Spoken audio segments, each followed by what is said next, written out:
The stars had always been her kingdom. Reala, the fierce and regal queen of the Zalirian Empire, had ruled with an iron fist.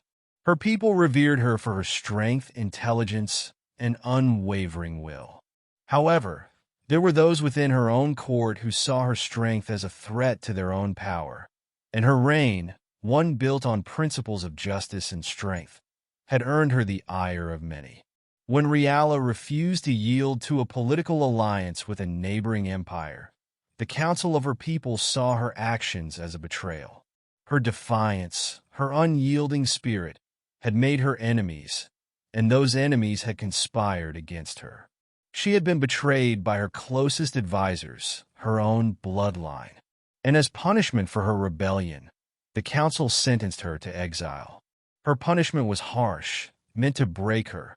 She was to be sent to a far-off world, a barren and primitive planet that no one had dared to visit. Earth, they called it, a place of war, chaos, and human conflict. It was a punishment for someone who had known nothing but glory. Her once glorious ship was stripped of its power, and Reala, with her pride and her fury, was forced to land on this strange, unfamiliar world. The crash landing was violent. The ship, once a symbol of the Zalirian Empire, now lay in ruins at the edge of an expansive desert. As Reala stepped from the wreckage, her sharp eyes took in the world before her, a world so unlike her own. The air was thick, the sky a muted blue, and the ground was cracked, dust swirling in the wind. There was no grandeur here, no palaces, no thrones, just a barren wasteland that seemed to stretch on forever. She had been abandoned, left to die on a world filled with creatures she could barely understand. The weight of her exile crushed her, but the fire within her still burned brightly. Her people had sentenced her to this fate, but she would not be broken. She would survive. As she wandered the desert, trying to make sense of her new reality, she was caught off guard by a group of armed soldiers.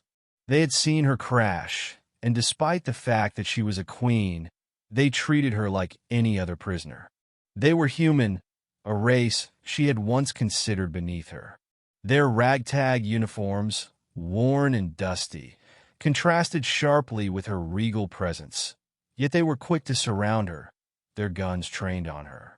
One soldier, however, stood apart from the rest. His name was Alexander. He was a soldier, no different from the others, but there was something different about the way he regarded her. His dark eyes were not filled with hatred or fear like the others. Instead, there was curiosity, something unfamiliar to Reala. He didn't speak, but his posture softened slightly as he observed her, as though trying to understand the woman standing before him. Reala, haughty and defiant, did not lower her head or beg for mercy. "I am the queen of the Zalirian Empire. You are in my presence. Lower your weapons, and I will not harm you." Alexander, despite his training, was not intimidated. He had heard of the aliens that had been observed in the skies, but he had never thought that one would fall from the heavens in such a dramatic way. He didn't lower his gun, but he didn't fire either.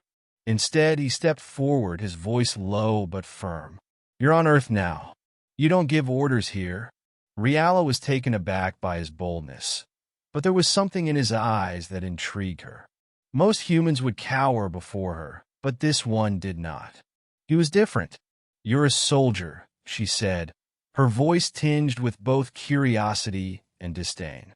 "Are you not afraid of what I can do?" "I've seen worse," Alexander replied, "and I don't think you're a threat."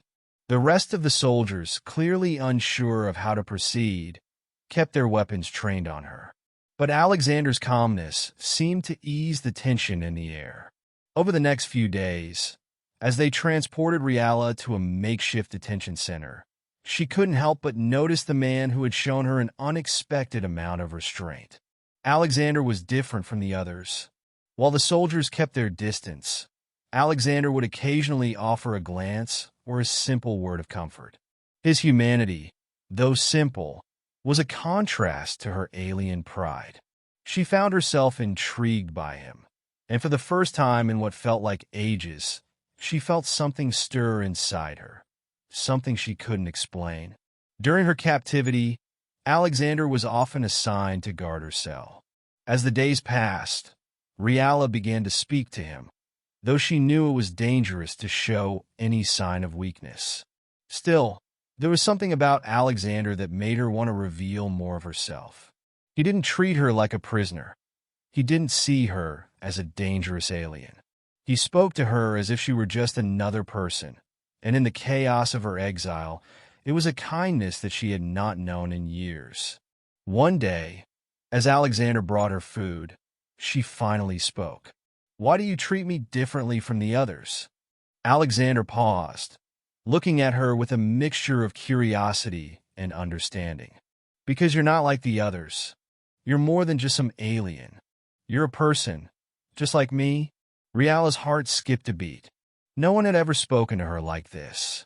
She had always been seen as a ruler, a powerful figure, never as an individual. "I'm no longer a queen," Riala said, her voice bitter with the weight of her fall from grace. "I am nothing now. I've been exiled, abandoned. And for what? For showing strength?" Alexander's expression softened. "It's not your strength that scares people. It's your power. And sometimes that's a burden, not a gift." Riala's eyes widened. "You speak as if you understand me." "I understand more than you think," he said quietly. "I've seen what power can do to people, how it can destroy them from the inside out. Maybe that's why I'm not afraid of you."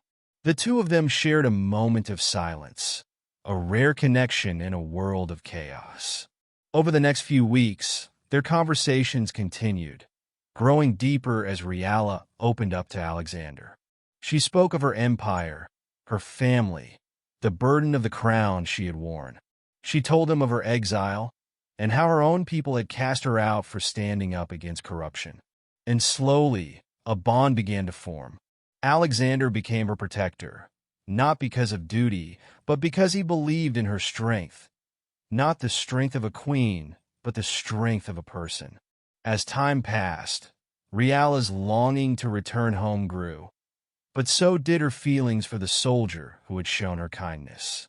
She realized she was falling for him, a human, someone she had once seen as beneath her. But Alexander had shown her that love, in its truest form, transcended race, power, and status. One fateful night, as they were confronted by a group of military forces sent to take Riala back, Alexander stood by her side. With the odds against them, Riala used her powers to protect them both, revealing the full extent of her abilities. As she fought to protect them, she realized that she had found something more powerful than a throne. She had found love and trust in a place she had least expected it. After the battle, as they sat together under the stars, Riala spoke softly. "I was never meant to be exiled, but I have learned something here, Alexander. I have learned that power alone is not enough.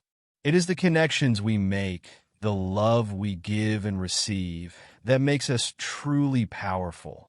Alexander smiled, his hand gently touching hers. "Then we're both powerful in our own way."